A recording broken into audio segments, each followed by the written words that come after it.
Pandora's box is about to open wide. Welcome to the first Pandora's Box of 2024.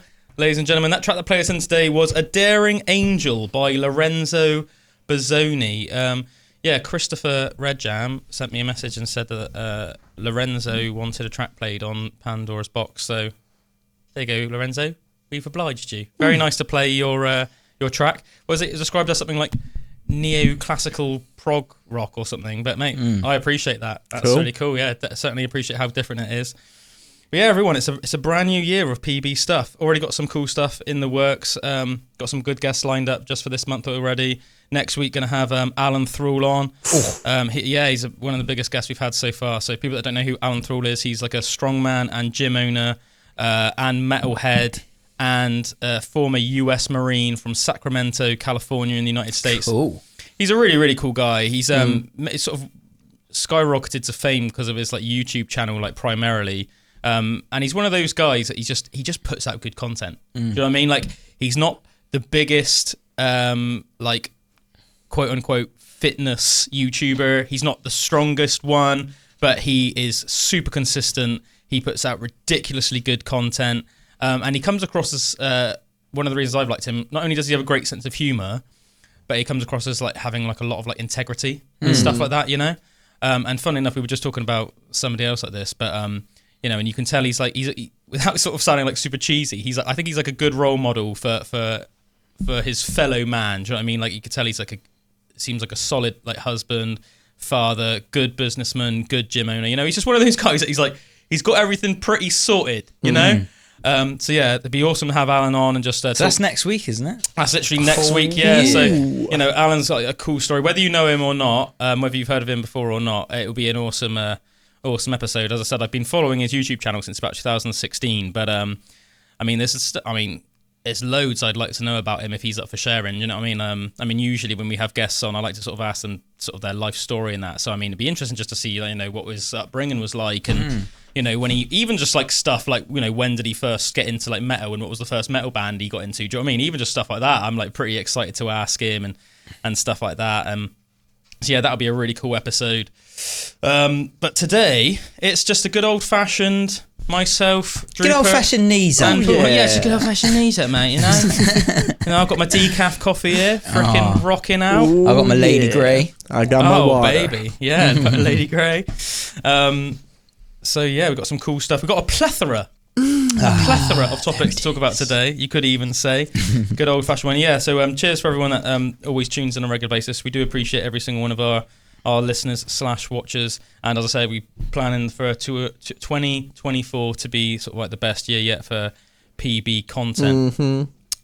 Have we talked about the Philadelphia experiment before on Pandora's Box? I was just looking at something about that yesterday. Were you? Or like this video came out of this guy that claimed he was part of the Philadelphia experiment. Mate, and it was something to do with time travel, isn't it? And like like a ship or a submarine, yeah. Yeah, so it's a pretty mental story. So I'm like happy to get into it. Like it's one of those ones I remember I heard about like several times over the course of my life, and then yeah, it just so happened, Drew, that I saw something about it the other day as well, and then thought like, oh, that'd be a cool thing to talk about in more depth on Pandora's Box. I don't think I know about this, man. I don't think I know what this is. It's a cool one. Do you remember we talked about before, I can't remember how in depth we got into it, but we talked about something called the Montauk Project, which is a bit like what Stranger Things is based on. Right. So Stranger Things is supposedly based on something that might have actually happened in real life. That's crazy. And some people even say that they accidentally brought in this like weird interdimensional being that that killed people and then like ran off into the woods. Literally a Demogorgon. Yeah, and was like never seen again. That's crazy. But this is like, apparently this was like similar sort of time. This was like 1943.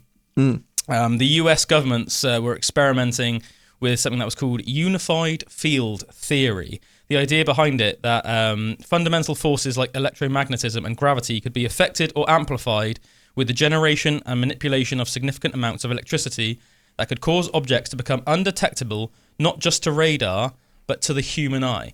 And the thing is, obviously, nobody knows whether the Philadelphia experiment is 100% a true story or not, but we do know it is a fact that all the Allied forces during the Second World War were experimenting with technology 4 Navy vessels that were to do with electromagnetism that would help them, for example, like be able to pass mines in the sea and not set them off, and also be undetectable to radar and things like that. So we do know for a fact that things like that were happening. I think a lot of the time as well with stuff like this, there does end up being truth behind it. Yeah. Like I know we've spoken about different like classified projects before, like Agent Orange and stuff like that. Conspiracy theories, for example, that actually end up being real. So yeah. I mean, yes, it's like there's a wide spectrum, isn't there, between completely just made up and 100% true. Like it could, like there's a wide spectrum from like 0% to 100% true.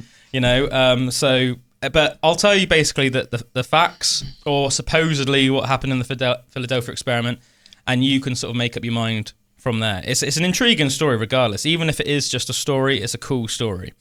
So the idea is that on the 28th of October 1943, in Philadelphia Harbour, the USS Eldridge completely vanished.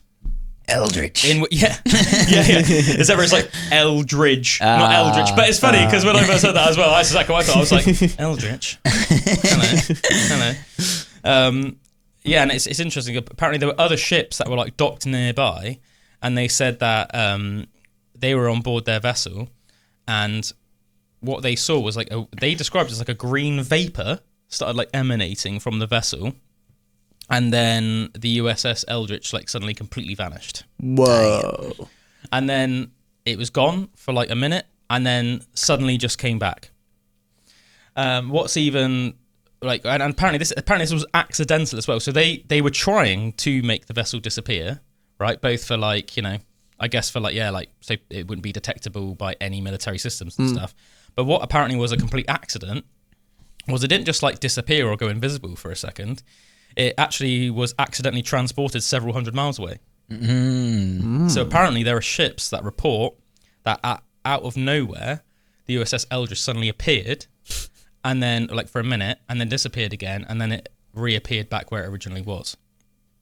Then there were personnel sent aboard the ship to see, you know, what the state of the ship was like what was going on the ship. How, you know, it was at first obviously it seemed like it was a complete success, but it was actually like pretty horrific when mangled. Yeah. So like it was pretty horrific for the personnel when they actually went on board. So they went on board thinking, okay, this seems like it was a complete success. The thing is as well, it's actually quite a creepy story because put yourself in the shoes of the personnel that were boarding the ship to see what had happened to the personnel that were on board, right? So apparently all the power on the ship had gone down from the experiment.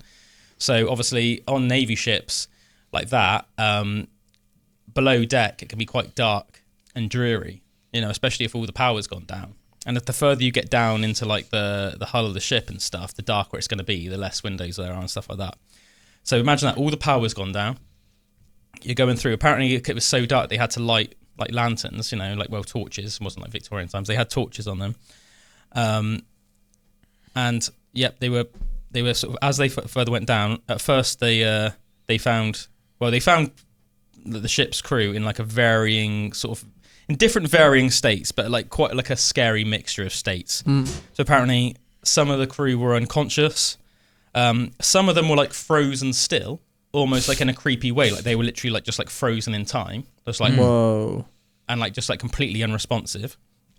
Others were like mumbling incoherently or screaming out in pain. Some crew's body parts had become fused with the ship. That's the bit I heard, and I was like, imagine that. It's like arm in a wall. Yeah, but apparently it wasn't even as simple as that. It wasn't even like it was just like the arm in a wall. Apparently the arm had like say the body parts had like fused with the wall. So like the matter of the metal and the flesh had like mangled into one. Yeah. So it wouldn't have even been as simple as say like cutting it out. Yeah. It was like messed up. It was like really messed up. As they went further into the ship, the more messed up people were. So it's almost like the closer you were to the surface of the ship, the less damaged people were. So that's when people were like, you know, mumbling or crying or unconscious, whatever. The further they went down, the more like physical, mental stuff would happen. As they got like further into like the bowels of the ship, there were some of the crew that had literally had their bodies, what were described as turned inside out. Whoa. Which is like pretty gross, yeah. So apparently literally almost just like bloody messes of just like clothes and flesh, and it almost looked like somebody had just like somehow just turned them inside out. Yeah, just like completely messed up. The few survivors that made it out of the ship all had mental health issues. Some had bouts of madness or rage that would come as if from nowhere before they would turn back to normal. Others, though, had permanent damage, were permanently insane, and never ever recovered. And supposedly, this is something that's crazy as well, supposedly some crew members even dematerialized, never to be seen again, in front of eyewitnesses. Whoa. So it's like they would just literally just like disappeared into nothing. And apparently there were cases as well of like that, sometimes that happening to people, and then somebody would grab them and then they'd be okay again, with the idea being almost like they were like anchored then. Sorry, is this afterwards? Yeah. Yeah, so that's, oh, right, okay, yeah. So just like after the fact, they just start dematerializing. Yeah, Whoa. yeah. So like for like, mental. yeah, I suppose like almost like years afterwards, you know, you would just be like sat there, and then this person would almost like start dematerializing. And apparently one common way to sort of like rectify it a lot of the time is if you just like grabbed somebody, the idea would be almost like it would like almost like anchor them to this plane of existence. But sometimes not even that happened, and as it would work. And yeah, there are cases of people literally just dematerializing and just never being seen again. There was one case I know of a guy, one of the crew members, that was seen walking down the street, and eyewitnesses supposedly say that he literally walked through a wall and then was just never seen again. What? Yeah, that's crazy, isn't it? That seems a bit mental, doesn't it? Yeah. I mean, it's interesting. Apparently, as well, there are theories as well, or speculation, I should say, that even like Einstein was brought on board by the like US government to work on the project. So like ridiculously high level scientists and stuff, and some of the like the ideas behind the unified field theory were like things that like Tesla worked on and stuff. So, and as I said, we do know for a fact that the US government and other allied forces were working on stuff like that during the Second World War. So, as I said, it's up to you to decide, like, is that just like a mental story? Is it just like gobbledygook, or is there any truth to it? Like, I don't know, but it's a pretty cool story, isn't it? Like you say, man, the imagery of, I think the image of getting on like a big ship in the night when all the power's off, already that's quite creepy. I think just being in the middle of the ocean, getting on this like rusty old ship that's, you know, rocking from side to side and really dark is creepy enough. But the image of walking down the hallways of this rocking ship and just hearing screams and seeing people's bodies mutilated and like fused into the walls and stuff, that depicts such like a horror. Well, yeah. It's like something from like a horror movie or some horror game. You can imagine like some horror game, can't you, where you like start off and you've just got a torch and there's just like weird stuff going on. I've played a game that from the sounds of that, I'm pretty sure it's based on that. It's called Man of Medan, and it's like a horror game, but it's like based on a ship, and there's like this gas that is making everyone go crazy, and like I imagine it's probably based on that old that's cool, man. tale. Pretty interesting. Yeah, it's a bit of a mental one, isn't it? So I don't know what to make of that, but it's quite interesting as well, because apparently the first guy that came forward about it and spoke about it, you know, there was like a lot of people were saying, obviously, like, yeah, he was just like a nutter and stuff like that, and apparently somebody managed to pull these like military records from like the Navy that showed that the captain's logs of the US Eldridge showed that it wasn't anywhere near Philadelphia at that point in time. So a lot of people were saying like, oh, this guy is like a whack job, he's full of rubbish and stuff. But then almost like more to like give him almost like credibility, then somebody else found like, you know, records that said that you know, he was like in the Navy during that time, and not just that, he was serving on the ship that he said he was serving on when he saw like you know what happened. So it's almost like, you know, is it one of these things where it was like because it was such a failed experiment, and obviously like loads of essentially like US citizens were just basically sent to their death, just like would have essentially been forced to do this experiment, wouldn't they? They would have been told like, you're doing this for your country and everything will probably be fine, and you might be part of this groundbreaking thing in history and you'll be like a hero, and then the next thing you know, you're like messed up, merged with the wall, turned inside out, dematerializing. It'd be interesting to like hear what someone actually experienced, one of the survivors, when it did that thing, you know, with the smoke, and then it was away for like that. Yeah, the green vapor. Like what they actually experienced in that short little time where that happened, you know. Yeah, there's like several other Navy personnel that have come forward since the original guy, and also said that they either witnessed it or they knew something about it. I heard that like one guy said that he was in a ship in like Philadelphia Harbour, and the green vapor got close enough to him that he tried to almost like reach out to it to like see almost like what it felt like and stuff, and like because it's had this strange aura to him. And he said that what was really strange about it was when he put his hand out, it almost like it was like some force field or something. It repelled his hand, so it was almost like pushing against something, which I thought was like pretty. There's like a magnetic field to it. That's pretty insane. Yeah, but it's a crazy story. Another thing that I thought was like really, I couldn't help but think when they were saying about the people that dematerialized and stuff. I was like, are they just dematerializing out of existence, or are they like going somewhere else? Yeah, and they like split in time. Imagine and like getting brought to another time or place. That's insane. You know, like in Stranger Things when they go to like the upside down or whatever. Imagine just like you dematerialize out of this world and you just go into this other really mental world. And there's just like strange creatures in it or something. That does freak me out when you think of like our perception that we have. You know, it's all inside our heads. Like there's a lot more going on than like the frequencies that we can see in light and stuff like that. It is almost, there's probably like so much going on outside of that. Like it's almost like being able to enter that realm or something. You know? Yeah, man, for sure. So that'd be cool. It's funny. I watched a movie actually, sort of in between Christmas and New Year, and it was called The Void. And that was almost like very interdimensional. Have you guys, either of you two, ever seen it? Haven't. It's quite like a gruesome horror movie. I recommend watching it. It was really good. It was very sort of like Lovecraftian. Yeah, obviously I won't give any spoiler alerts, but yeah, that's quite like interdimensional.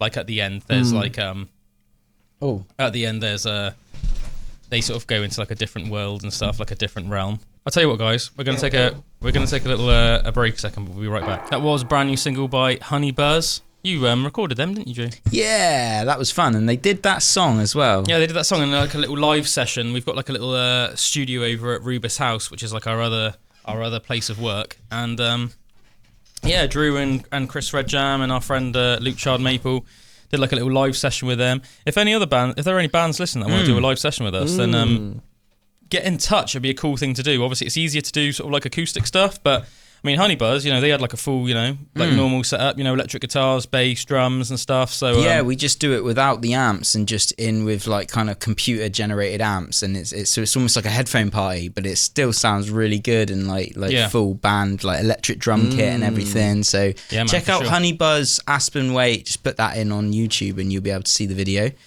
Yeah, man, but that's their brand new single. So yeah, happy to play it. I said I didn't actually get to meet the guys, but I know my brother's friends with them. And I know you guys said that they were really cool and stuff. So, really and I really enjoyed watching the live session as well. So yeah, awesome to play their new single. Happy to play it. And if you're listening, Honey Buzz, we'll always play any of your tunes. Yeah, sorry about that little technical mishap earlier on, guys. That was like completely my fault. Basically, I forgot to record the video at the beginning of today's episode. So if you are like watching / listening on like YouTube or Spotify or whatever, then it's going to be just audio for the first like 15 minutes or whatever. But we are back now. We are back now with you. Yeah. The new year has begun. Yeah. Let's pretend that it wasn't a mishap and that it was the electromagnetic field that was getting disrupted by us talking about the Philadelphia experiment. Yeah, I think we're getting too close to the truth, man. Yeah. Someone had to shut us down. We're just going to dematerialize in a minute. Yeah. You'll cut to my camera in a couple minutes. I'll just be like fading away. There'll just be like a coat. There'll just be a jacket there, but nothing else. Yeah. But yeah, exactly. cool story, isn't it? Anyway, I do think that one of the things I find fascinating about like whether you want to call it like supernatural tales or tales or things that seem like almost out of the realms of possibility is just that idea of what actually happened. Just asking yourself, what did actually happen? Is there any truth to it? It's one of the things I love so many much stories about like cryptids over the years. Do you know what I mean? Like different people that like swear down, like just normal everyday people that like just swear down they had like strange experiences, whether it's in the middle of the woods or like tales of like strange government doings or military doings and that. And I'm like, you think, well, something happened, didn't it? I mean, not necessarily, and yeah, it's not like jumping full into like just total belief of like, okay, well, yeah, it was definitely like demons or ghosts or like conspiracy, whatever. But it's the idea of like, well, what if? Because as I said, there's that spectrum, isn't there, between like 0% true and 100% true, and it's gonna fall somewhere on that spectrum. And I think that's where, for me, the intrigue lies. The one that really interested me as well, I think we both watched this documentary, the Bob Lazar documentary, just like, you know, there's definitely some truth in that, all Area 51 and everything. There's definitely something did happen, and that back engineering of alien technology and that, like that, man. And it's like, even like last year, didn't they? Like towards, I mean, I can't remember what month it was now, but like, was it like summertime or something? Like the US government just like really casually released a statement, didn't they, saying that like they are with us. We are what was contacted. It? I can't remember exactly what they said, so obviously don't like look this up. I've heard about it, but I've never looked into it. But it's almost like this declassification of didn't they just like release a bunch of files on like the UFO files and stuff? Didn't they even like say that? Wasn't there a conference or something where they said Didn't they even say that like they had some like technology from a spacecraft like not off this world? Which is basically what Bob Lazar was saying. You know, we were trying to back engineer, and he said there was more than one. There was like 9 different crafts that they had in this one hangar, that they were like all different parties were like working on the different ones and stuff, and that it was all different. You were there was never a group of scientists doing the whole thing together. You were all completely on your own separate little bit. So he was working on the propulsion part of like, you know, the anti-gravity part, and then someone else would be working on like the shell or you know, but they'd never speak to each other. There'd only be like 2 scientists, like you and your partner. You could only talk about what you talked about, but you couldn't talk to any of these scientists like that were working on the different parts, because they for like classification, like security do you know what I mean? So it's like proper top secret. Sounds cool. Insane is it that can just be like revealed in a actual government like court hearing and not be made a big deal? I know. It just goes to show what a crazy world we're living at the moment. I think obviously because of like everything in like Russia, and then like, I mean, I think this was before everything that started kicking off in the Middle East, but then you got everything in the Middle East as well, and then obviously getting over like the pandemic, and we're still like in economic hardship because of that. Like the economy still hasn't fully recovered from all of that stuff, and do you know what I mean? We're just like living in such a mental time in general. It's almost like if that came out like in say like the year 2000, which was like a pretty chill time in general. Yeah. Do you know what I mean? It was almost like, you know, that the world would have just been like, what the hell? I almost think as well that it's like because we've almost been like normalized to it as well. Like I think, you conditioned. know, and like most people, if you ask them and you said, do you believe in like other life is out there in this whole universe? Like I think most people would be like, yeah, probably. True. Like, do you know what I mean? Like, so almost it's like for me when I saw it, I wasn't like, oh my God. I was like, oh yeah, cool, that's actually going to be on the news now or whatever, or like, you know, they're actually saying that it's, because I kind of know it's true anyway in my own head, you know.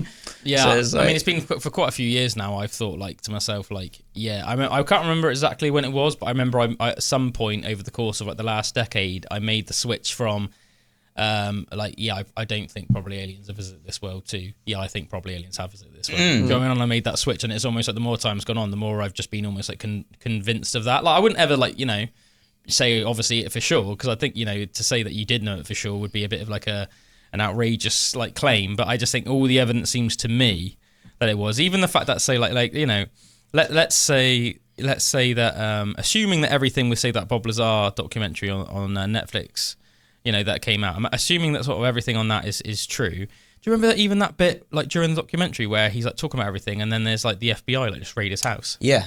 Like the FBI don't just like casually just raid anybody's house, and especially like even if you're just like talking about like UFOs a bit. To me, that almost like gave so much credence to him and his story. It's like, and they even like managed to film some of it, didn't they? Yeah. They were like filming a bit of it, and they like completely raided his house and stuff, and like took like loads of documents and stuff. And I was like, man, that's almost like just like proving that he was right. And that element, what was it? Element 315 or whatever it was. It was something like that. That element that he was talking about, that actually after the fact they managed to synthesize for the first time in scientists were able to like make this element that he was talking about. It was quite a while after he first said it as well. It was like 15 years after he said it or something, and then suddenly they came out and said, yeah, we've made this thing like element, whatever it was. Whoa. How long do you think it would be like talked or not talked about, but let's say the government came out and went, here is an alien, and actually released the body of an extraterrestrial and went, this is completely legitimate, how long do you think that would be like the biggest news in the world? How long do you think everyone would be freaking out? I don't know if it'd be like necessarily how long people were freaking out, but I think for a long time it'd be the biggest news in the world. Do you know what I mean? I suppose. I mean, how do you top that really? Unless the only thing that could top that is if Jesus actually came back. Do you know what I mean? Yeah, all that. Yeah, there was 2, or Jesus came back. Or Jesus came back and he was the second alien. Yeah. I do wonder with things like Twitter now, though, whether it would be a thing where it's released and for a month it's all that people would speak about. Oh, as if, have you seen the alien? All this. And then after that month, it would be straight back to like just normal like celebrity dealings. It would be back to like some weird TikTok dance. Yeah, exactly. Cinnamon challenge. There's been a lot of weird stuff going on over the last like couple of years that we've never like seen before in that, and even like everything with the pandemic and stuff. Like I wonder what the next big thing like that's going to be.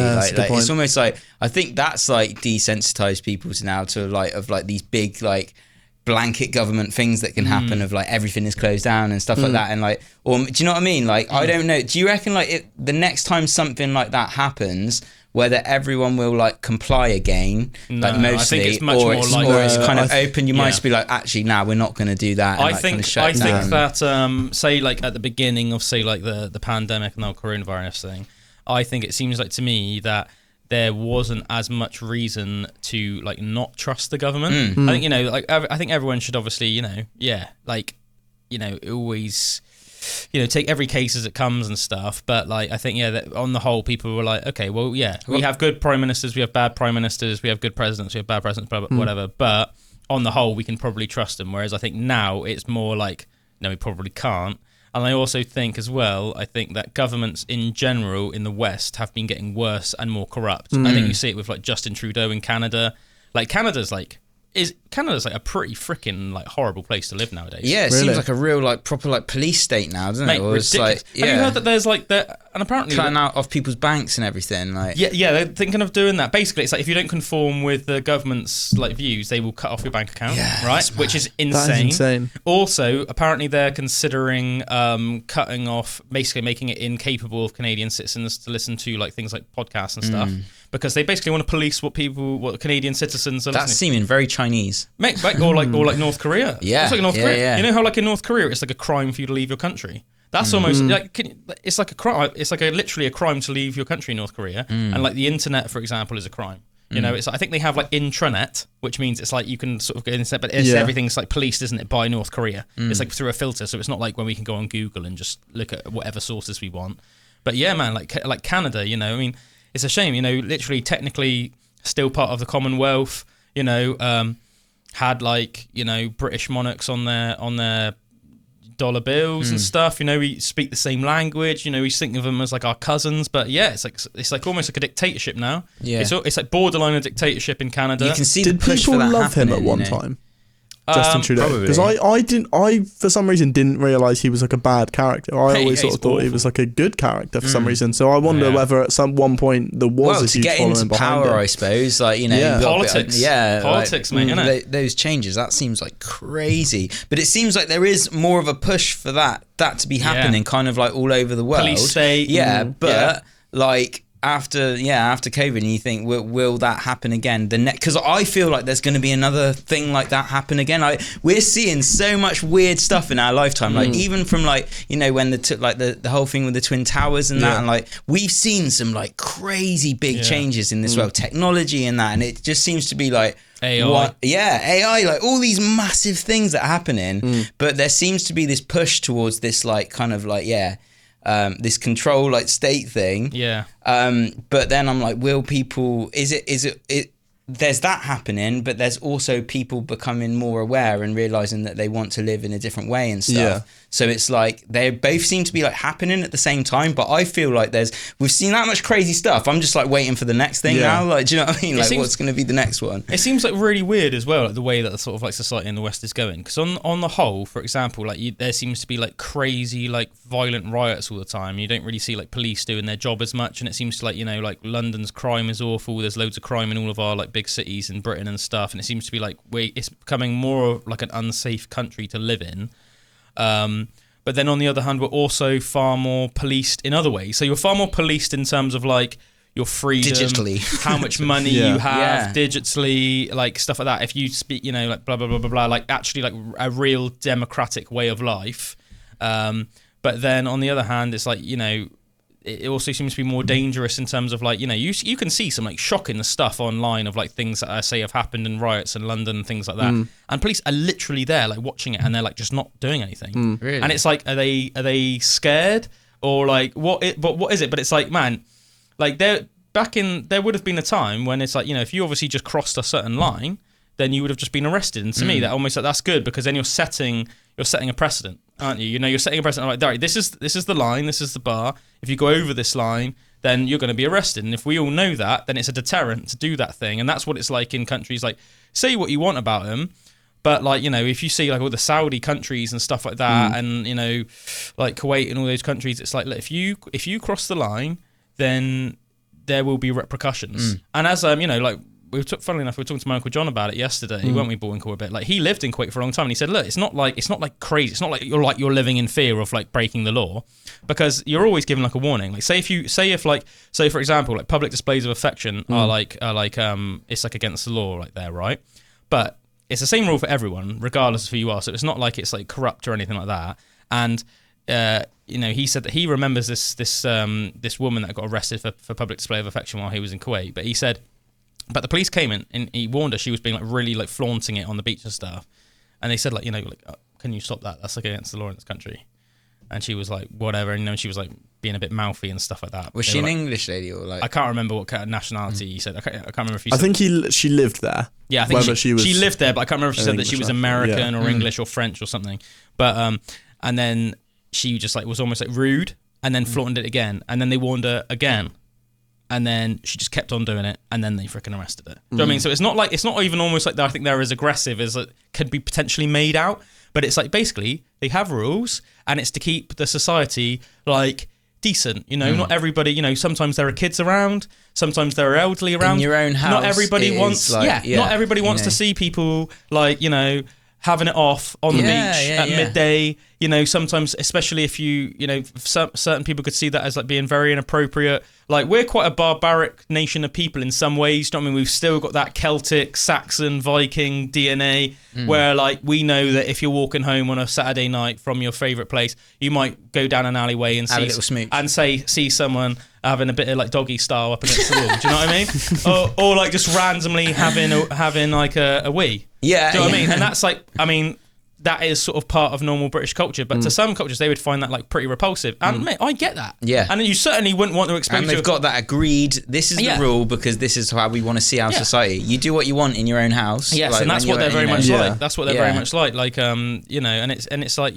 let's face it. Even though I said we keeps it clean. Yeah. Even though we said we accept that it's sort of what it's like to live in Britain.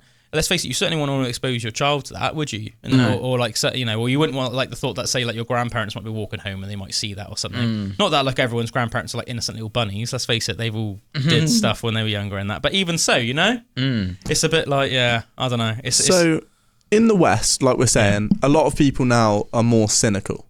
For better or worse, they're more cynical to the powers around them and actually just giving total control to those powers.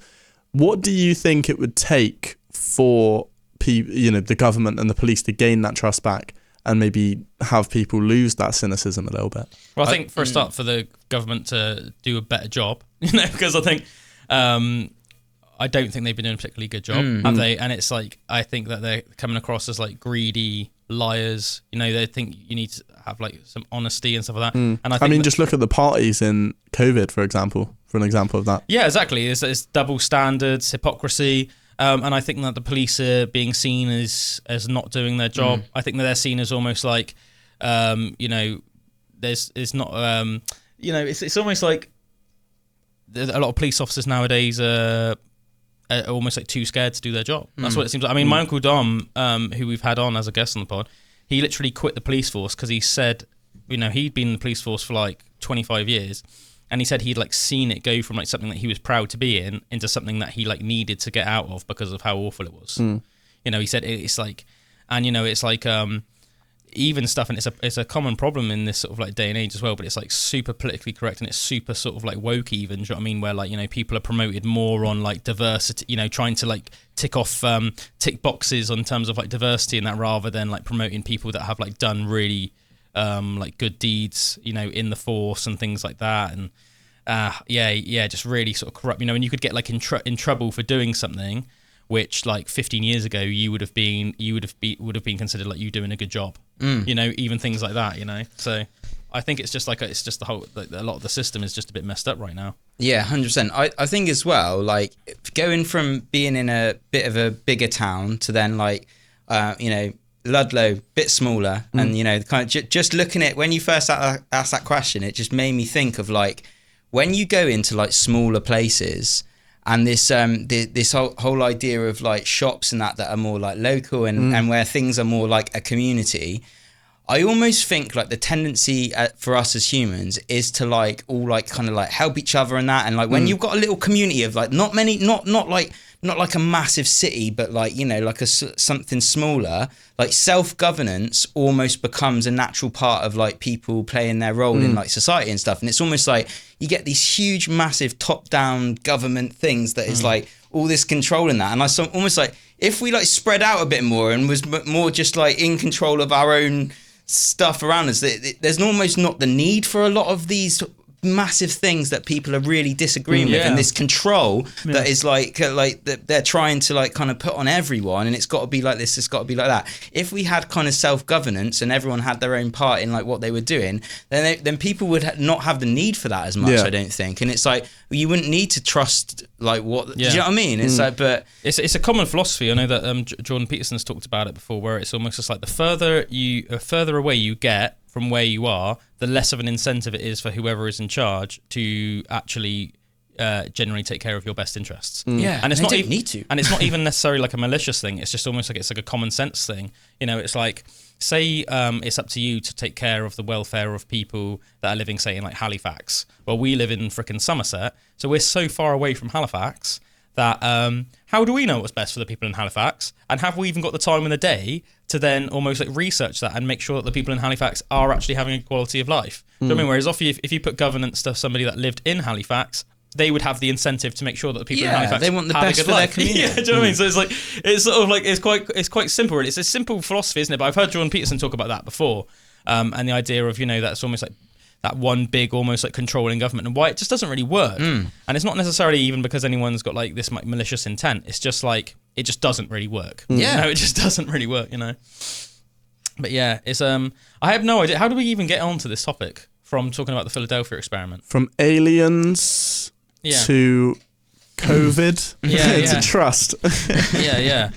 But I guess it was just talking about, like, you know, can we trust governments and stuff like that? Oh yeah, because they were releasing the stuff that we're saying about in America about like what documents they're releasing and like Have we ever spoken about MK Ultra on the pod?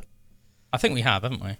MK Ultra. Because that's one that I almost feel like I don't know enough about, even though it's like that's like a huge one. MK Ultra. I think we have talked about it on the pod, haven't we?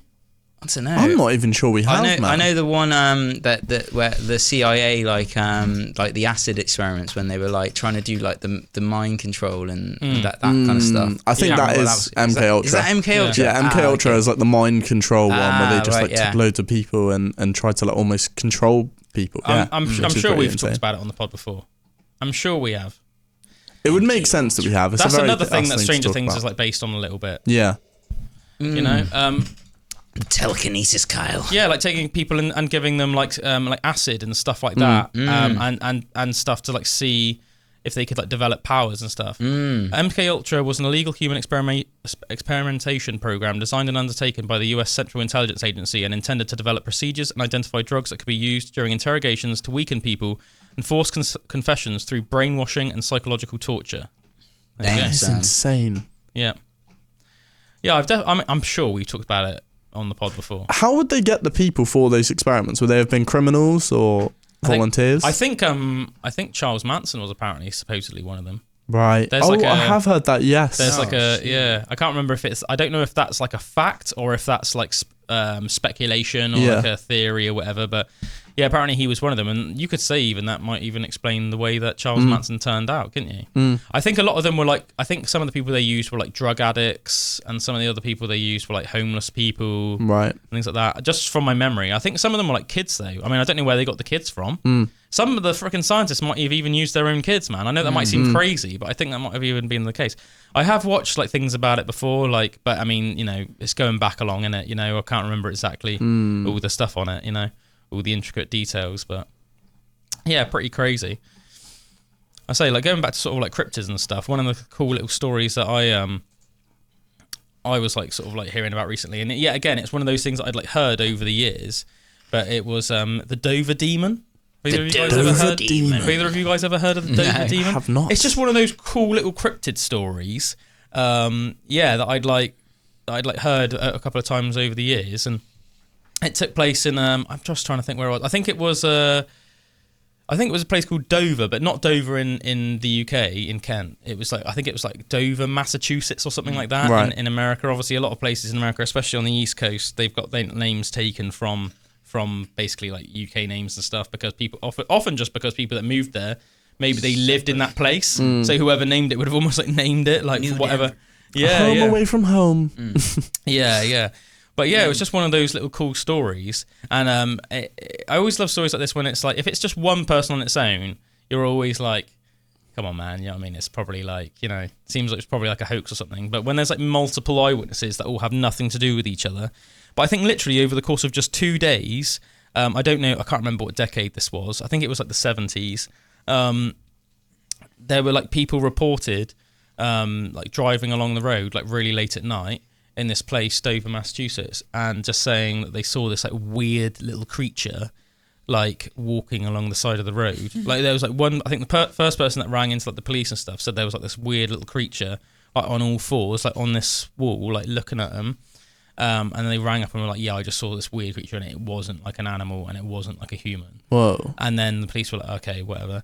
And then later on that night, somebody else rang up and said that they'd seen it. And then the next day, somebody rang up and said that they'd seen it, all completely unrelated. That's people, mental. blah, blah, blah, blah. And then, but then that just stopped.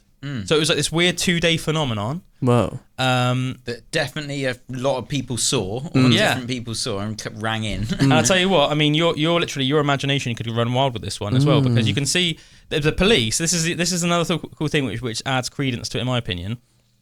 In every single instance, in all the reportings, I think there was at least 3, I don't know if it was just 3, but there was at least 3. The police asked the people that rang up to go into the station and draw what they saw, right? None of the people that went in to like draw them or whatever like knew each other. Like there was obviously like background checks had been, you know, had done and all this stuff, especially afterwards. Do you know what I mean? There was like people, because it's quite a famous story now. People have like looked into it and like, you know, proper like tried to see like, did these people know each other or anything like that? They're completely unrelated, didn't know each other, and they all draw like basically exactly the same thing. That's mental. Which just, and the fact that it's just like, you know, I mean, what are the chances of that? I'll type in Dover Demon. And another thing which is can let your imagination grow wild is it basically looks like a grey alien. Whoa. Yeah. I think there's something so compelling about the description of something not being an animal and also not being human. Like that can just let your mind go anywhere. Yeah. So this is the Dover Demon. Look at that. Yeah. So I know that like people on the radio can't see this. If you do want to see it, go on either Spotify or YouTube. Type in Pandoras Box Podcast, and we do release it on YouTube and Spotify, and then you can see visuals as well. That is like a grey, but still a little bit different, isn't it? Like than the traditional grey. That's like mental looking. Yeah, but for the people that are listening on the radio, it's I just got up. This is actually one of the witness drawings that were done at the police station. Good artist. Yeah, pretty good, aren't they? I mean, you know, yeah, but not bad. Certainly not bad. Big old stringy feet. It looks a little bit like what you would consider like a grey alien. You know, like the big heads, the skinny bodies. Not exactly like a grey alien. And one thing interesting about this thing is that it seems to be traveling more on all fours. But yeah, very very intriguing anyway, and it does look quite grey alien-esque in my opinion. That's cool. Almost seems like it doesn't almost have like a mouth or something, you know. But yeah, several different drawings were done. All looked very, very similar, very interesting. I think this was one of the second ones. This was another one, because I remember I looked it up and it showed all the different, drawings that the actual witnesses had done. So this was another one. So this was I think this was the first one. right? And especially like the head, faintly. especially the head, like how similar is that? And like the appendages, like the fingers and toes and stuff. It's exactly the same, isn't it? But as seen by John real Baxter, long, weird, fingery, feety. Yeah, as seen by John Baxter on the morning of Friday, April the 22nd, at 12:30 a.m. And I assume it's all seen in different locations. Yeah, I mean slightly different locations. Yeah, I mean I think it was like obviously fairly nearby, but and I think it's quite an intriguing case because obviously you've got several eyewitnesses that all unrelated eyewitnesses all drew the same thing in their witness statements down at the station, and then it was a 2-day phenomenon, and then just completely vanished off the face of the earth, never to be seen again. And in that regard, it almost makes me like more intrigued. So cool. It's like, well, what the hell was going on there? Yeah. It's like it seems like almost like there was definitely something along that, like apparently it was almost like woodland, but there was like a highway going through the woodland, so it was like would have been like a road driving through the woods. There was like something in that woodland along the side of that road that was freaking weird that people saw for like 2 days in a row, and then it just disappeared off the face of the earth. Like, I mean, your imagination can run wild with that, can't it? Yeah. Like, what the hell is that about? Is it some interdimensional creature? Is it some weird like? I guess what people would have called back in the day like a monster or like a demon or something. Is it a UFO? Like, mate, you just don't know, do you? But yet again, it's one of those things that like, look, I'm not necessarily saying that it was any of those things, but I would just love to have almost like been in one of those cars or something, just seen it, just to see what my eyes thought, just to see what I made of it, and if I couldn't come to an understanding, almost be like, whoa. Just to like see it myself. I think that's the fascination, isn't it, with the paranormal and stuff like that. I'd love to see something like that one day, man. Something that I just can't explain at all. Like some weird animal, some weird thing that I've seen. Oh, mate, I'd absolutely love it. This is like a newspaper article from the time. Bizarre 4-foot creature with orange skin and glowing eyes stalking a town. A creature unlike anything known on Earth has been sighted by 3 teenagers in separate incidents. Although their descriptions differed slightly, all agreed that the creature was about 4 feet tall, had large watermelon-shaped head, no ears, and 4 spidery limbs with long-fingered claws. Crazy, man. I feel like if there was something like that, like if I saw a newspaper clipping saying that there was some weird like creature people were seeing in Bridgewater, I'd want to go on a hunt and try and find it. Me too. There's this. I was listening to this YouTube video the other day about a documentary that's came out in 2022 called like Moment of Contact, and it was about this like alien thing similar to this, where like something crashed in Brazil in the 90s. Oh, mate. I remember we talked about this before. Oh, did we talk about it? Man, that seemed insane. I really want to watch the documentary. Mate, that was one of the most intriguing things I've ever heard. Sorry, man, we got to take a break a second. We'll be right back and we'll we'll pick up right where we left off. It seems even crazy to say 2024 then. I had to be like, which year is it again? What year is it again? It's a good way to start the year, man. I feel like we're going back to our roots, speaking about aliens and mysteries. Aliens and demons and stuff. Yeah, so we were talking about the Dover demon and what the hell it was and what the hell was going on in like a 2-day little phenomenon where people just like were like ringing up the police and saying like, they saw this strange little 4-foot tall creature and stuff like that.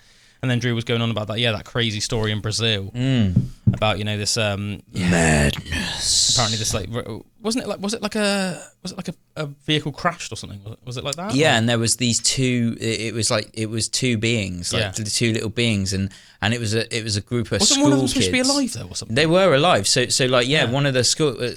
This guy in the documentary was going in. He went to Brazil and, as part of the documentary, interviewed the different families that were. And he said that he didn't believe it at first. Like he was looking. He was going there to do it because he thought it'd be interesting, but he didn't necessarily believe it. But then actually speaking to families, and there's that one part where he said he took a guy back to the moment of like where he saw this thing and he just started crying and that, and it was like this really like overwhelming. He said, he totally believed this guy. Yeah, intense. And some of the families, like there was this one family where. It was one of the girls that had, because it was in a school like playground or something, that this little creature was on the side, and a group of people like went up to it and she said that there was like telepathic communication between this being and like her other friends like run off, but she was like stayed there. And it was like saying like help me, like, and like just that is this, crazy, isn't it? This horrible smell and that like otherworldly, like most like stinky disgusting stench that you could ever imagine. I might help you, man. You're too stinky. Yeah. And the dude who like he went in the back of a cop car and like they took him to the different hospital like to like, was it like 2 different hospitals or something? I can't like, remember, man. Something like that. Crazy, yeah. And they couldn't get the smell out of the hospital for like weeks afterwards. Yeah, the hospitals where this like alien has supposedly been. Because didn't the alien die by that point, or was one of them dead and the other one survived? Something like that, wasn't it? Yeah. I think one of them was dead and the other one was alive, something like that. But yeah, it was like the one, like the dead alien or something. It was like the guy took that alien into hospital in his car or something, and then he got really ill because he touched the alien. Something about touching the alien made him like really sick, and I can't remember if he died or he nearly died. But I think he might have actually died, mightn't he? Yeah, I can't remember. Mate, that's crazy because Moment of Contact. I can't remember. Yeah. Documentary. Definitely worth a watch, but I can't remember afterwards. I have no memory afterwards of the guy who was a guest on JRE saying he like spoke to the guy afterwards or anything like that. So I think he might have even died. I mean, I hope he didn't, obviously, but that's another one of those things of like a shared experience of many people seeing like something really weird. I saw something as well like that happened in the like USA like recently in this like shopping mall, and it was supposed to be these like really tall beings and that, and there was like, and you can see some videos of it, and there is literally a line all down the street like it looks like 100 cop cars. And it's like, but just like literally, is that legit? like, I don't know. I just saw some bit. I saw someone like reacting to it on their Instagram of like, oh, what is going on with this? Like, was it like ridiculously tall people in a shopping mall in America? Shopping mall in America. That's a really funny. That's a really funny thing to type in. The guy who was like reacting to it on thing was like, where we got all this like helicopter footage of this stuff and that, but like where's the actual people that were in the shopping mall with their cameras and that? That's what he's like kind of asking. Like, if there's but there was a massive ton of like police cars. I'm pretty sure I heard about this as well. Yeah. I'm pretty sure it's quite big news. Miami police dispel rumors of an alien at shopping mall. 14's arrested after incident at Bayside. And it just shows like loads of people running away. Is this? Oh, wait a minute. Sorry, I didn't mean to click on that then. I just remember seeing this video of like loads of police cars. Is this what you saw? Yeah. I was like, I want to see actually like pictures of this. Oh, that one as well on the right. I remember what, over here somewhere? Yeah, down one, like down, yeah, like that. I remember saw that and I was like, yeah, that looks pretty intense. Yeah, that does seem very intense, doesn't it? I want to see actually like pictures of these so-called beings. These tall people. Another one that I watched recently, I listened to it late at night as well, and I love watching stuff like this late at night because it almost makes you feel like having a bit of an adrenaline rush, especially when all the lights are out in your house and say, I'll be like listening to it in bed with my headphones on, and then I need to go for a waz, and then I'm like, just like something simple like going for a waz suddenly turns into an adrenaline fueled experience. But just because of the power of psychology. But and another thing I thought was really fascinating about this is this happened in Roanoke in, I believe it's North Carolina. Remember we talked about the Roanoke colony before? They disappeared, didn't they? Like, yeah, the whole idea, just a real quick rundown of that for people that either haven't watched the episode or don't know about it. So the idea was that Roanoke was one of the first like British colonies in North America, and the founder of the colony, so they I can't remember how many people went there, let's say a couple of hundred people went there. Obviously, it was a long journey to cross the Atlantic in those days by ship. They got there. They founded this colony. They called it the Roanoke colony. The head, the leader, or whatever you want to call him, of the little settlement, had to go back to Britain to take care of some business. It's a several month journey back to the UK. I think it took him something like 6 months to sort out his affairs. Then another however many month journey back over to the States. Let's say he was gone for a year. I think it was about a year. Finally gets back, everybody in the colony is just gone. Everything in the colony is gone. There is no trace of anybody or anything. The only thing that he found was scratched into a big tree in the center of the settlement was just the word Croatoan, and it's the only thing that people know of. Religious people say that Croatoan is in some languages is the name of a demon.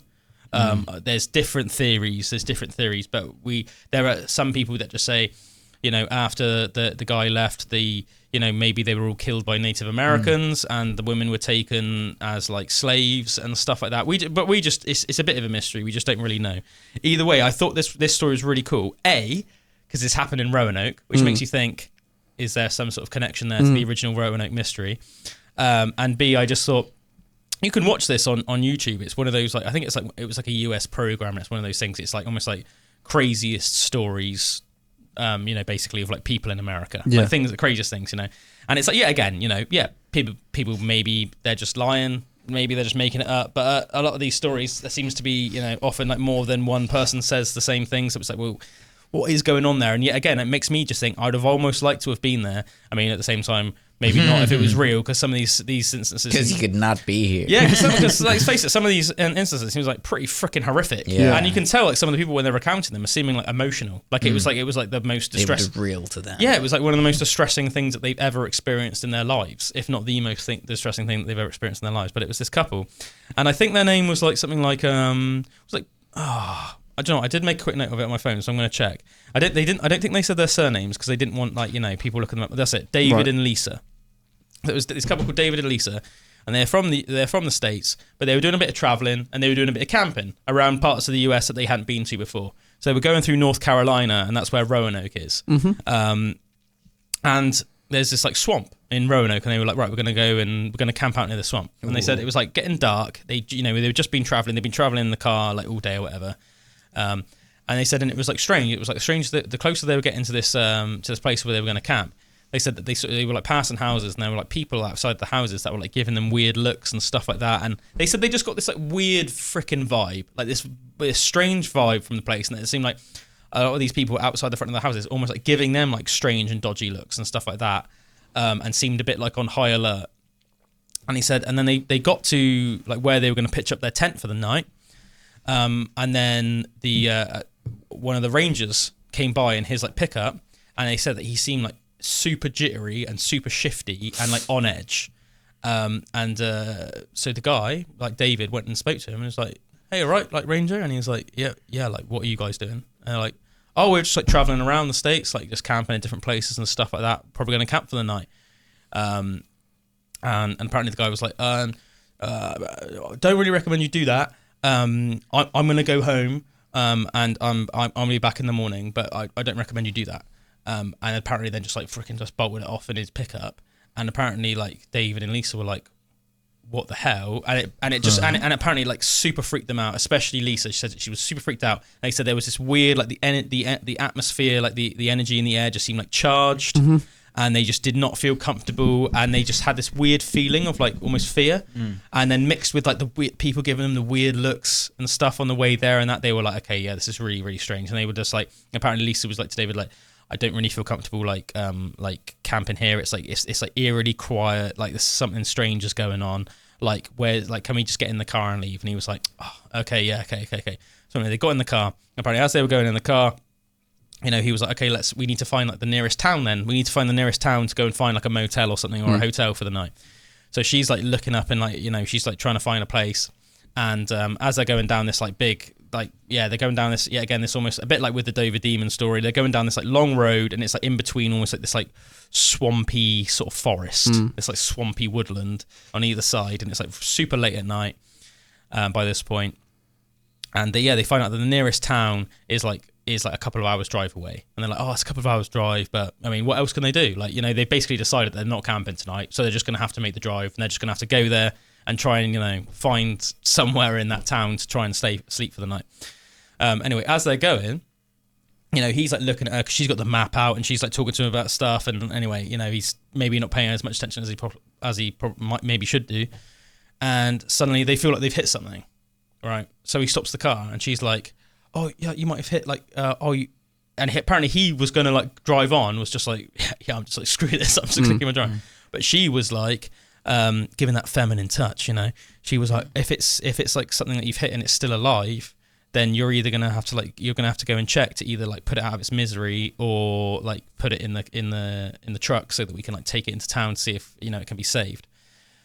So anyway, he says he like gets out, it's like foggy. There's like, yet again, the same as when they were like back at the swamp and everything and that whole drive day. So there was just this weird, like the atmosphere in the air was just like charged. It was like freaky. There was something weird about it. And he said he just felt like he was being watched. Anyway, he was like pulling a trailer that had loads of stuff in it, right? So he couldn't see, he was like looking under the car and that couldn't see anything, looking under the trailer, couldn't see anything. But he went around to the back, and one of the lights randomly was out at the back of the trailer, which he just thought was a little bit odd.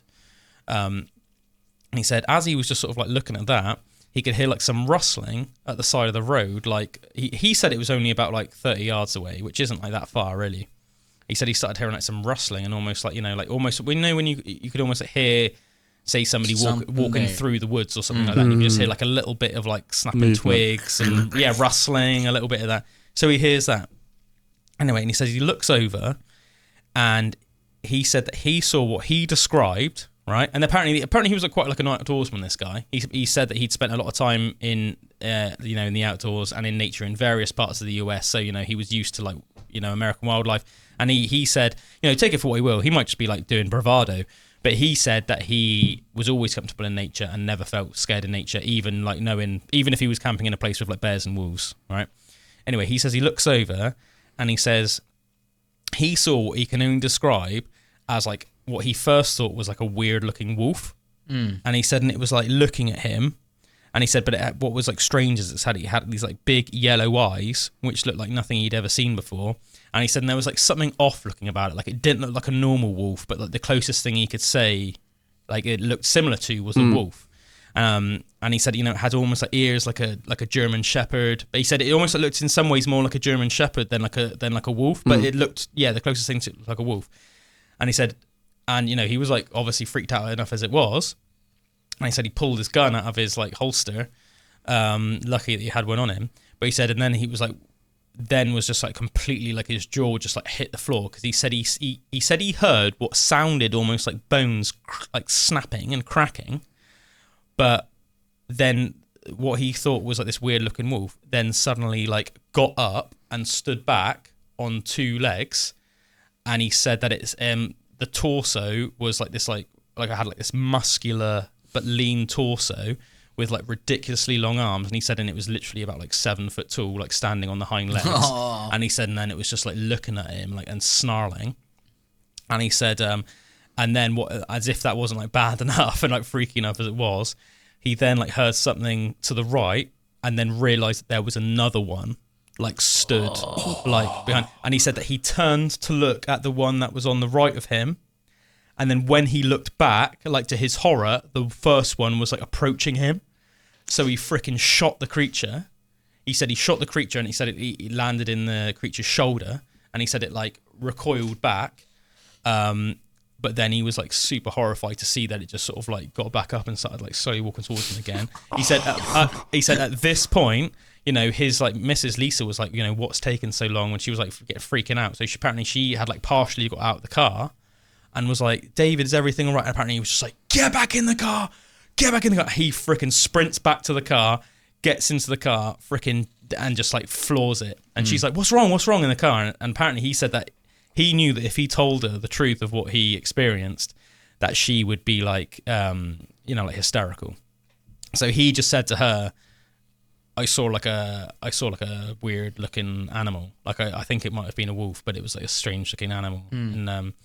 And he was like, that must have freaked her out when he shot the gun, a gunshot, and was like, what's going on? Of course, of course. Like she's like wondering what the hell was going on. He's been out there for ages, popping off shots and that. And then, so apparently they're going, but she said that even though he said it was like an animal, she said that she was like terrified purely because she said that she'd been this man's partner for a long time, and she said never in their relationship ever. Whether it had been like work stress, personal stress, whatever, she had never seen him in the state he was in when he was driving them to that town that they found. And he said that he was like shaking and he looked like upset and he was like speechless and he was just like, I think I saw like a weird animal, like a weird wolf or something. And apparently they finally got to this town, and it was almost like a 2-hour drive, so it was a long time to calm down. They managed to calm down just like a little bit. They get into this town, luckily, like a lot of places, and there was like 24-hour like markets and stuff, whatever you want to call them, convenience stores. Yeah. So anyway, they went to this convenience store, got some drinks and some food, and just chilled out a little bit. And then he said, and I thought this was like really weird, because at first I thought this was going to be like more sinister than it turns out to be, but I still think it's like quite odd. They said that then when they left the store, there was just one other vehicle in the parking lot, in the car park, and apparently there was this guy who they said had a weird look on his face, like a sinister look on his face, had his window down and he was staring at them. So he like you said, you know, by this point, obviously you're feeling a lot safer. There's like lights around, you know, there's people in the store or whatever. So he said to like Lisa, like, oh, it's all right, just go back to the car. I'm just going to go talk to this guy and see what's up. So he goes to the guy and he's like, hey, all right, fella, like, you know, you all right this evening? What's up? Yeah, just almost like, you know, I was almost just trying to, without trying to be like overly confrontational, almost been like, yeah, okay, like, yeah, why are you freaking staring at me, I guess. And apparently the guy was like, sorry, you look a lot like my friend. I thought you were my friend. So I was just almost like, you know, trying to like punk him out, you know, almost like just like stare at him. So he'd almost be like, yeah, whatever. And he was like, yeah, you look just like my friend. Blah, blah, blah. And then the guy, David, said as he was talking to the guy, he was like naturally almost like looking around his truck and stuff like that. And then he said he noticed that there were like 2 rifles like in the back of his truck and stuff like that. So anyway, so he was like, oh, are you a hunter and stuff like that? And he was like, yeah, I'm a hunter and stuff. And he apparently, he was like, have you ever hunted in the swamps by Roanoke? And apparently as soon as he said that, the guy was just like looked really weird and like awkward and stuff, and like looked like he didn't really know what to like say and stuff, and was awkward. And then apparently the guy then said to him like, you've seen something there too. And David was like, yeah, I just shot a creature that I don't know what it was, but it was like approaching me, and there were 2 of them and in the swamps in Roanoke. And he was like, I had a really similar experience like several years ago. And he was like, I've spoken to like 1 or 2 people about it, and they've just said I'm crazy. So it was like, I haven't spoken to anyone else, but it's mad that I've just like met you here randomly at this point in the night, and you said that you've just seen this thing, and I saw him years ago. And the guy was like, yeah, that is really weird. Like, you know, especially considering I just came over because you were like sort of like looking at me funny and stuff. You know what I mean? It's like, Sensed it. Yeah, like really strange. Yeah. And then and to be honest, that's pretty much the end of the story. Like, you know, I think they've managed to find somewhere to sleep for the night, carried on with their lives. You know, they left the area the next day, but it's always like stuck with them as like the weirdest thing that's like ever happened. It's a really good account, man. I freaking loved that though. I was like, I love that story. I was like, mate. And the thing is as well, you can watch it. Like, I'll send you guys the link later on. I can't remember off the top of my head. Maybe we'll put the link in the description or like a comment or something for people if they want to watch it. But yeah, it was. I found it on YouTube, and the guy, like, you know, both the guy and the lady, they seem like super sincere. Like, the guy seems like a bit like emotional at some points talking about it. Like he was, you know, when you're a bit like he was like almost like reliving it a bit. Like, I thought it seemed like super fascinating. That's crazy. It reminds me a little bit of that. There was one that you said before about a wolfy looking kind of thing, and then the police went to it afterwards, and it was like chasing their car or something. Do you remember that one? Oh, and it was that seemed pretty mad, because it was like the police were like, oh, we'll go and check it out, and when they actually got there, this thing started chasing them, chasing their car. And they said that they heard it like almost like claw the back of their car, and then they started driving, and then they said that they looked to the left, and it was and it was keeping up with their car. It managed to keep up with the car until they got past like 30 miles an hour. Yeah. And I was just like, Jesus. And apparently they finally got back into the precinct or whatever, and there were like claw marks on the boot of their car. Like where Jesus. Yeah, that was a freaking mental story. I love stories like that. I love the part of that story where he looks and there's another one. Yeah. Because instantly it just goes from like, all right, maybe I can deal with this, to uh-oh. Yeah, because like when you're like outnumbered, that's just like a different story altogether, isn't it? Just like even like the multitasking of trying to keep your eyes on both of them at the same time. Like, and then you'd almost be like wondering if there's another one behind you. Oh, yeah. Or like, if that's and a like, good story. was that what he hit? One of those? Like why was his tail light out? Like, do you know what I mean? It's like that's one of the things that I thought was a bit strange in the story. Like, if you feel like you hit something, but then all we can find is like one of your tail lights out, like that would be you'd hit something from the back. But how would you hit something from the back when you're driving down the road? Yeah, but they like trying to lure him out or something. I think making maybe throwing something at the back of the car, or like maybe even like hitting it or something. I don't know, but it's super weird story. And as I said, yet again, there's a wide spectrum from 100% like just made up to 100% true. It's going to be somewhere on that spectrum, but how can you not enjoy it regardless, man? Yeah. What a great story. Especially if he was like an outdoorsman and he'd like, you know, was like used to pretty much all the wildlife in America. Yeah. But then this like one thing, it just like stuck with him and just like couldn't explain it. And the fact he like shot it, but then it just almost like didn't even seem that like that bothered. All the like creepy build up as well of all the people in the town just looking a little bit weird at like you. they know something weird is going on. When the air starts feeling like this, the Roanoke's gonna come out. What I took from that was that like it almost like the locals like knew that to like go towards that part of the swamp or something at night was like a bad idea. Like they were like almost like in a lot of people disbelief. have seen stuff. Yeah, and like stuttering ranger and everything. Yeah, as well. and almost like maybe they'd sent the ranger to like talk, you know, to say like probably get out of here sort of thing. Yeah. But yeah. It's mental as well. You think, it can feel a bit built up sometimes in cities and towns and stuff, but the vastness of just all the open space and like nature parts of like America and just all over the world.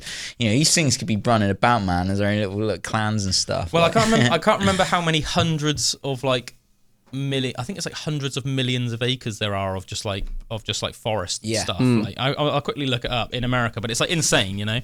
How many? This may sound stupid while you're searching it up, but I always find it crazy whenever I see photos of the Earth and just seeing how green everything still is. Yeah. Like it feels like when you're actually here and you're walking about and you're driving to places, it feels like everywhere there is just buildings and roads. And you'd almost expect that at a point you would be able to look at the Earth and it would be going a little bit more grey from all the buildings and stones being used.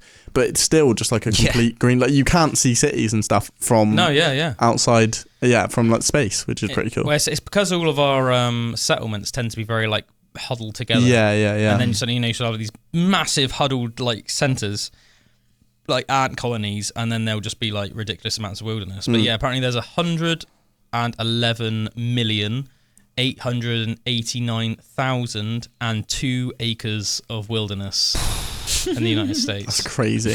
There's some stuff going down there, man. Yeah, man, that's pretty cool. I think the crazy thing is as well, just to remember, is that people go missing in the US wilderness every single year in the United States and are never found.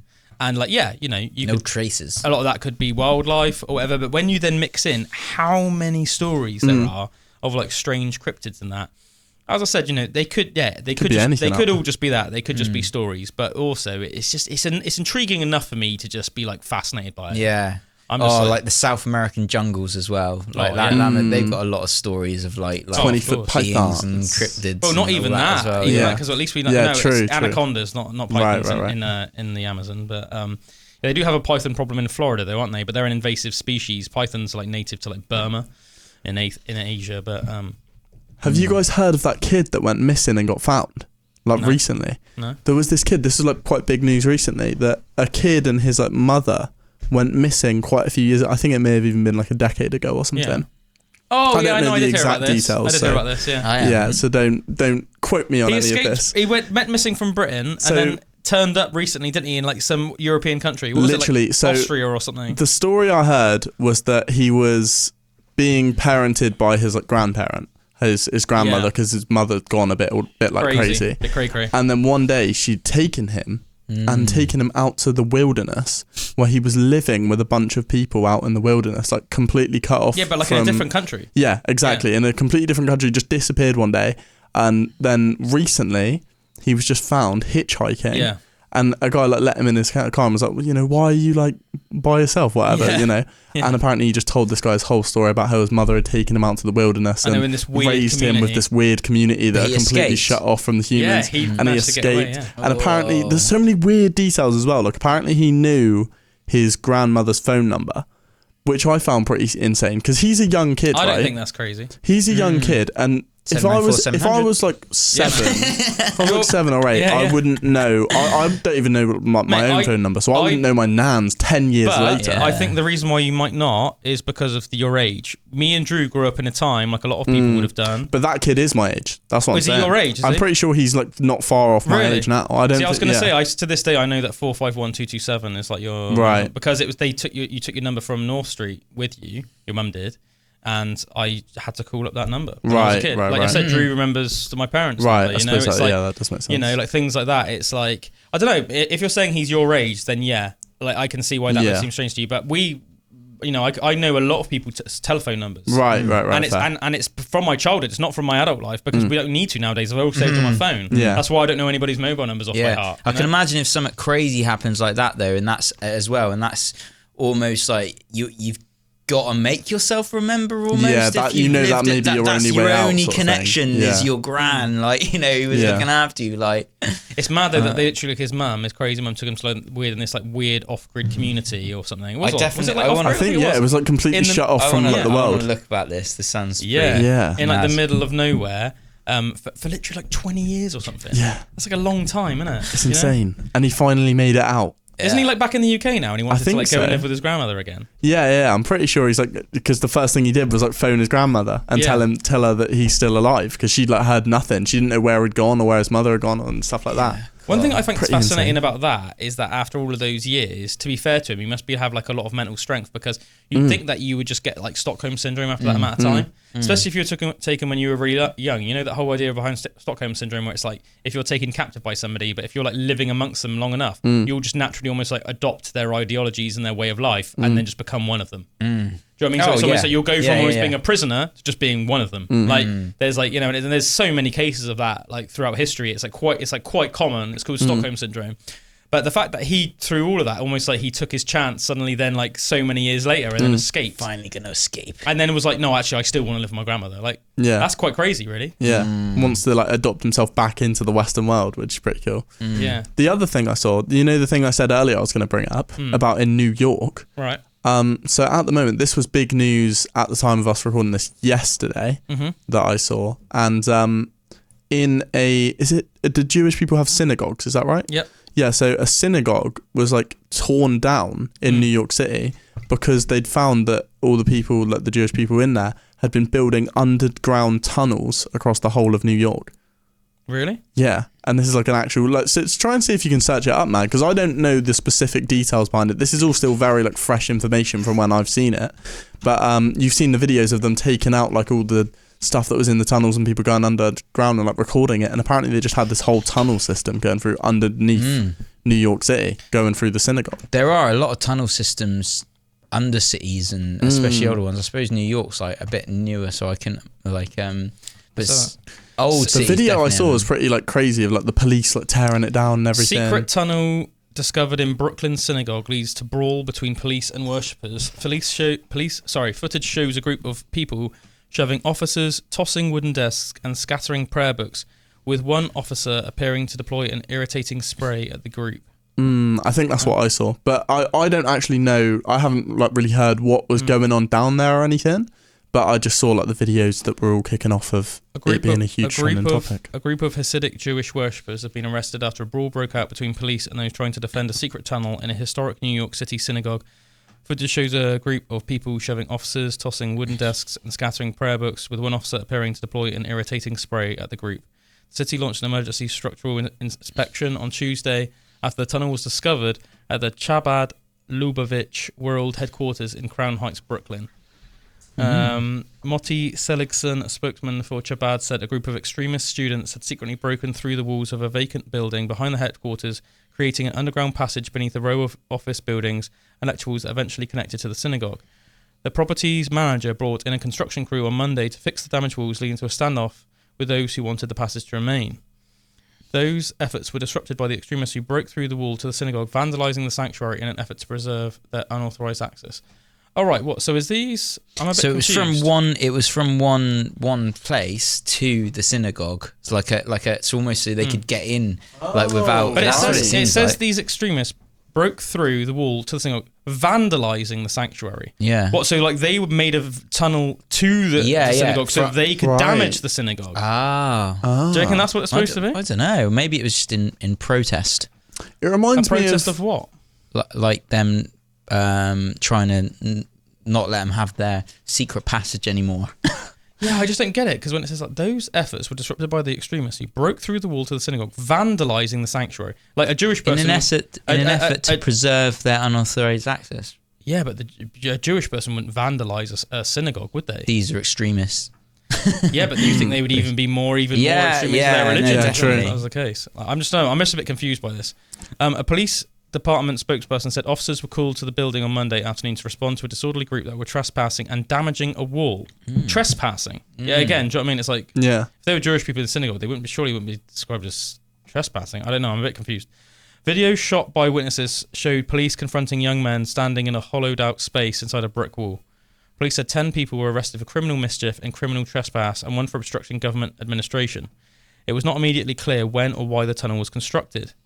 New York Fire Department spokesperson Amanda Farinacci said the agency had received an anonymous tip about the location last month, but when a fire prevention team responded, they found all the exits operable and up to code. The building is now closed pending a structural safety review, Ms. Seligson said. This is obviously deeply distressing to the Lubavitch movement and the Jewish community worldwide. We hope and pray to be able to expeditiously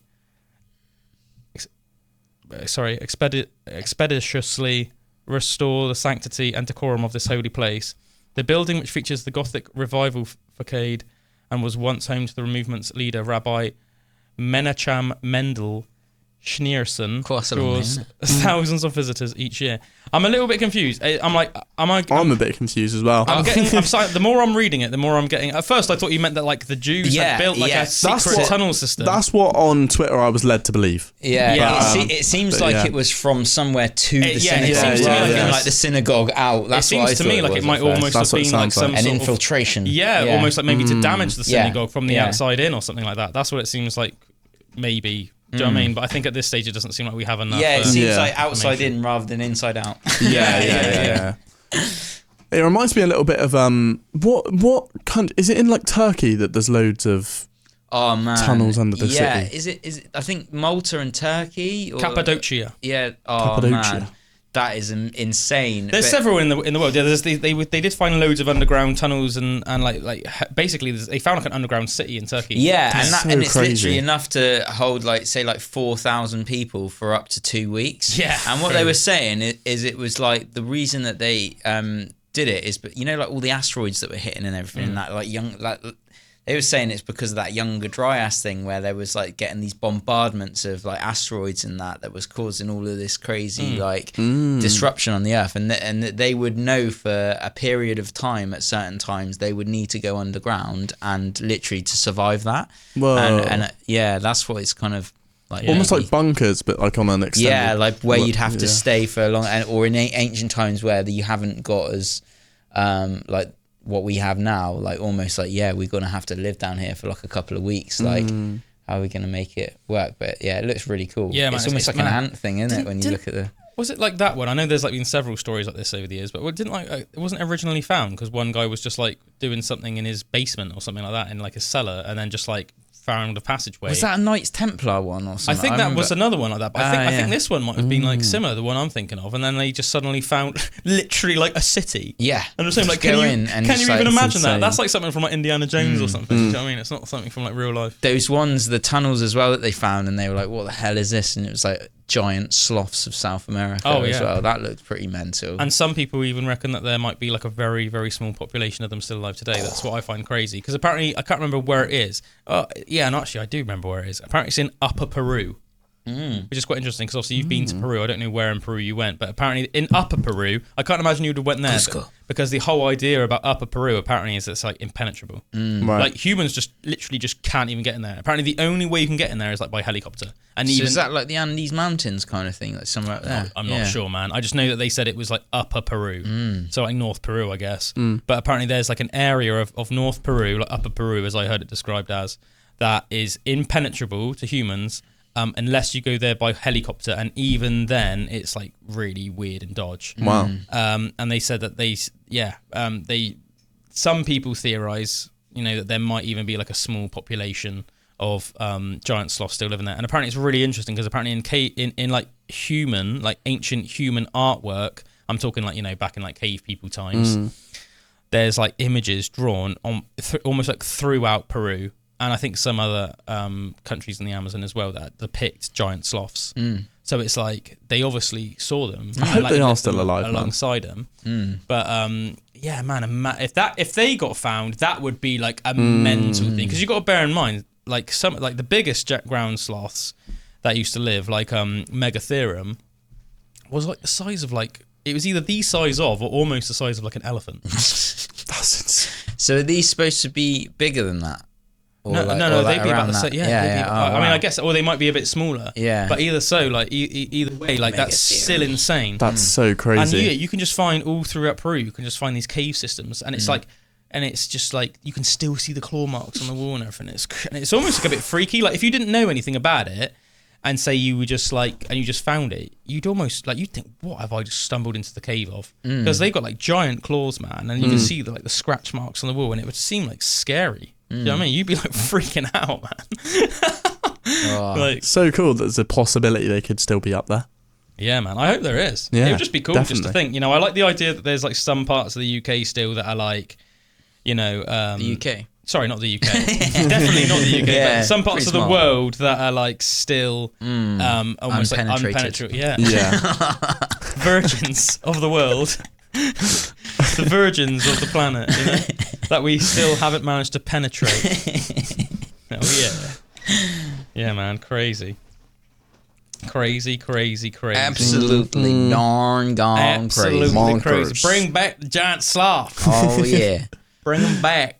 Yeah, I think it's so cool that like there are still like brand new animals that are discovered like every single day. They literally say that like every single day something new is discovered. It might be like some new species of insect or like some new species of fish or something. But I love the fact that that's like a thing. Do you mean like extinct or non-extinct? No, I just mean like something new is found. Yeah. Not necessarily rediscovered or like something that we thought was extinct. Sometimes that obviously is the case, like with the coelacanth and other animals as well that people have thought were extinct and then just found them again. Oh, I think on the one that we did the last PB before we broke up for Christmas, we were like saying, do you remember I was like saying about that little mole that had been found? There was like a species of little mole. Was that there's one as well, like in Shropshire. So Shropshire mole? Yeah. Or it's like it looks. I can't remember what creature it is, but it looks a bit like a stoat or a weasel. Oh, okay. And it's like, but this guy who's like really into him, went to Scotland because apparently Weasel Willie. Weasel Willie could only see them in Scotland, so he was really excited about it. But he was like on the Shropshire News because like they'd been found in Shropshire, and he's like, I'm so proud to be Shropshire born and bred, and I found my weasel. Yeah, and I was like, mate, that's cool because mate, they were fair play thought to be extinct, like definitely in that far south in the UK as well. Mate, That's cool. Fair play to him. Fair play to him and his weasel ways. Fair play to him. And his Weasel Willie. Oh, Friend of the Weasel pod. Willie. Right, let's see if I've got any cool facts and stuff saved up in my notes. It's always nice to bring people some facts, isn't it? Quickfire facts. Whether they're quick fire or not so quick fire. Long form facts. Yeah. Let's have a look, guys. Let's have a look. Did you know that spiders don't have muscles in their legs? They move them using a hydraulic system powered by their blood pressure. And that's why when spiders die, their legs curl up because the blood pressure is gone. Whoa. Spiders are pretty mental, aren't they? Yeah, man. They are monsters. I thought this was a hilarious story. This is like very Forrest Gumpy. In 2020, an Italian man went outside to cool himself off after having an argument with his wife, but then just ended up walking 280 miles. A week after the Italian man departed Como in the north, police broke up his historic trek at 2 in the morning in Fano on the Adriatic coast. The man, 48... I don't get this next bit, right? It says the man, 48, was then fined €400. Oh, what? No, sorry. No, I do know why. This is corrupt though as hell. He was fined €400 by the authorities for breaking the curfew during the pandemic lockdown. So this was in 2020, obviously, and he just randomly walked 280 miles when obviously I guess you weren't supposed to be like really leaving your house at all. Man, it sounds like he was doing it in a naturous area as well. Yeah, do you know what I mean? Walking through like Como and all that area. You're not going to give harsh. someone COVID out there, are you? That's what I felt like every time I went up the Quantox and I'd get back to my car and there'd be a police sticker, notice saying like, is this essential travel? Mm. It's like, Yeah, but yes, it is for my mental health. Yeah, that's it, man. I'm walking the mountains of our region. Yeah, man. The idea that you could out of all the places, I don't think you're going to catch COVID in the Quantox. You know what I With mean? no other soul. Unless you were like passing some other walker and just randomly just like coughed on them. Or just started just kissing them. Oh, I like that. I like that Imagine more, that. actually. You're Yeah, just passing someone and just like bit of eye contact. It is COVID. Most action anyone's had in a long time. Yeah, it's quite funny. The guy said, I came here on foot. I didn't use any transport. Along the way, I met people who offered me food and drinks, probably pasta and pizza. He didn't say that last bit. The man added, after averaging 60 kilometers a day, he stated, I'm okay, just a little tired. I love that was his like reflection on it. Yeah. Oh. I'm okay, just a little tired. He must have ached a bit out, just going from straight out to just like however many miles that was a day. 280 miles. Yeah, so that was, wait a minute, so how many kilometers is that? That's like 450 kilometers. So it said he was averaging 60 kilometers a day he was averaging. So yeah, that's quite a lot. That's quite a lot of mileage, isn't it? That's quite a lot of mileage, man. Yeah. Quite a lot of mileage. Right, let's see what else have I got. Oh yeah, cool lady. This is a friend of the pod. I'm going to bring to you now. A lady called Albina Mali Hochevar. She was a Slovenian member of the Yugoslav partisans in the Second World War. She was born in Vinica, Slovenia, in September of 1925. Albina was one of 8 children in a working-class family. By the time she had reached the 3rd grade, her father fell ill and died several years after the family moved to Jurkovac. In 1941, Germany invaded Yugoslavia, prompting Albina to join the People's Liberation Movement and partake in the People's Liberation War of Yugoslavia. Quickly recognised for her abilities, she was utilised by higher-ranking personnel to pass information and serve as a liaison, a trusted role within the movement. Following a 3-month stint in Novo Mesto, she moved to Ceskovac with her mother and began serving as the contact point between several cities. Albina found herself joining the League of Communist Youth of Yugoslavia in mid-1942 during the Axis invasion of the Kingdom of Yugoslavia, serving in the Partisan 1st Slovenian Brigade's 3rd Battalion. By December of 1942, Albina, who was serving as a nurse and battalion secretary in the 8th Dalmatian Shock Troops, she eventually took part in fighting across the country. From 1942 to 43, she sustained several injuries, including ones that led to major disfigurement of her face and the loss of an eye. At some point during this time, Albina was photographed, and the photo would become an iconic image that would continually see a resurgence into the public consciousness for decades to come. By 1945, Albina had been resigned to medical duties, even serving as a flying nurse, a hazardous role that not only subjected her to the perils of enemy fire, but also the perils of still relatively early aviation technology. For her steadfast courage in the face of hazardous conditions, she was awarded the Yugoslavian Order of the Partisan Star. At the war's end, Albina tried to settle into a new life, eventually becoming a prominent member of the government. Albina would live until the 22nd of January, which is actually my birthday, 2001, and she died in Slivnisko, Slovenia. Yeah, what a cool lady. Yeah, I'll get up a picture of her quickly so that people... What a life. Yeah, powerful lady. I'll get up a picture so that people can see that are watching on YouTube and Spotify and stuff. Let me see. Albina Marley. There we are. Grizzled vet. This is yeah. So that was her, obviously, after she was disfigured by all the... Bless. Yeah, man. What a strong lady. Strong lady. Friend of the pod. You are a friend of the pod. Rest in peace. Rest in peace, friend of the pod. Mm-hmm. Oh, Inception's going on.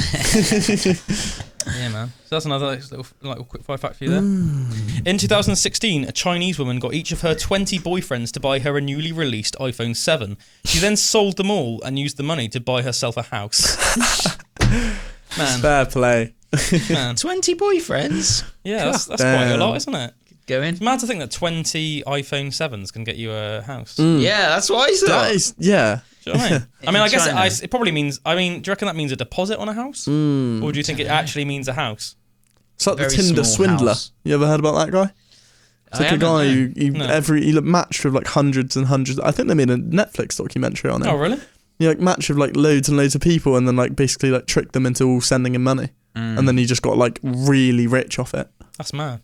All through Tinder. I know a girl that something like that happened Really? to. Yeah, but it was she was a model and and this guy was like I swear he was like an Indian guy. But like he was like super handsome and a bit of like an influencer and stuff. And then yeah, he would like date these women but get them to send him like large amounts of money for a reason and like she sent him like 10 grand or something. What? And like he just like kind of saw, but then she like started, because she was a bit of like influencer kind of, she had quite a lot of following on Instagram, so she started like doing videos about her and that and be like don't listen to this guy like da da da da. And then he was like you know what I mean, it became this like big drama and stuff, and he like sent her the money back in the end. But like I was just like that's mental, isn't it? That is crazy. You hear about like ladies doing it, but I don't hear about men doing it as much. Like stuff like that, like yeah, it's crazy. A bit mad, isn't it? Crazy. There was that story, wasn't there? I mean, there's some really interesting documentaries about like, you know, like sociopaths like that. There wasn't there online, you know, guys that almost like create like almost like a new personality or like a double life, and then they're like married men and stuff, but then they'll like meet somebody and then like start a relationship with them and like act like they're, you know, almost like invent like what they do for a living and make out they're single and stuff. I remember there was a really intriguing documentary on Netflix about that about 5 years ago or something. I can't remember what it was called though now. Yeah, I've heard of this thing as well, of like parts of our brain. It's almost like the way that we desensitize to stuff, like say like, you know, really horrific things. If people are like, say like a nurse in the war or something, and they have to desensitize themselves to be able to do the work and things. And I swear it was something to do with that part of your brain, but like almost like, you know, if you like say like could tell a lie or create a new life for yourself like that, where you could actually like have no consequence in your brain for it, so like so you can believe it, so you could almost believe it as real. That's so weird. So it's almost like people could like believe, you know, like create this thing so much in the head and really live it, because you could almost, your body would react the same way as it's real. Like, do you know what I mean? That's so mad, isn't it? It's an intriguing concept. Yeah, I love this next fact. This is so my level of humour. In 1996, a man in Devon, England, spent a year hooting at owls and recording their responses, unaware that it was one of his neighbours who was pretending to be an owl. I love that so much. That's so good. That's the sort of thing that I would do. I freaking love that one. I love that so much. That is so good. I think that's so cool. That's so good, isn't it? Honestly. Imagine being his neighbour every single day doing it. Have you ever thought like a pigeon was an owl? No. I remember when I was like younger and I'd stay at my grandparents who lived in Cannington. So this is like before I ever lived in Cannington, and like when we used to come like visit them, because you know,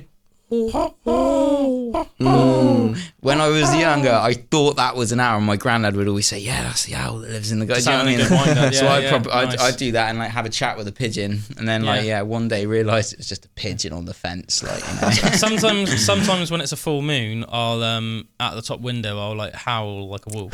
Yeah. Just because I think I don't. Gotta be done, man. I like the idea that like if there's somebody like just with their window open ajar, or even with not, just whoever they're hearing it might just think, see it's a full moon. Might just be like, what? Yeah. Even if I just fooled like one person in my lifetime, that'd be worth it to me, you know? How many owls would you have to see in a day before you start freaking out? Like, what's the number of owls that... You start freaking out? Like, I would freak out. What, even if you saw like 100 owls in a day, in Harry you wouldn't Potter, start going when they all try and deliver those letters. Do you know what exactly. Do you know what a group of owls is called? A murder? No, that's a crow. A murder of crows. A parliament of owls. Parliament. Yeah. Oh, you know how everything's different? Like, you know, you get like a pack of wolves, a pride of lions, a murder of crows, parliament of owls. If I started seeing an owl outside my window every night, then I'd freak out. Oh my God, like that. Kind. Yeah, freaking hell, dude. It's because it's not an owl. It's a freaking alien, and it's going to probe you. It's going to probe you, man, just like the orangutan. You know? Right, I think we'll leave it there anyway. I mean, to answer your question just real quickly, Bullwinkle, man, it's really weird. I mean, 105. Yeah, I mean, they're not that scary, really, are they? They're quite rare. I can't remember the last time. I mean, if they were just popping up in my house all the time, I think it was a bit weird, and I'd probably want to get to the bottom of it. I'd love to see an owl in the UK. Josh saw one once, didn't he? Flew right over his head. Yeah. I mean, I hear one all the time. There must be like a barn owl that's like... It's your neighbour. That's a pigeon. It's a freaking nocturnal pigeon. No, there's like one owl that like must live nearby to our house, because like it's more obviously in the summertime because we have our window open and stuff. We hear it. Yeah, hopefully it's not. Hopefully it is an owl, not an alien. But yeah, we'll leave it there, everyone. Thanks for listening today. I appreciate you. Make sure you, if you want to listen to our episode with Alan Thrall next week, make sure you tune in, because that'll be a really good one. Have a good week, everyone. We appreciate you. Ta-ta for now. Bye-bye.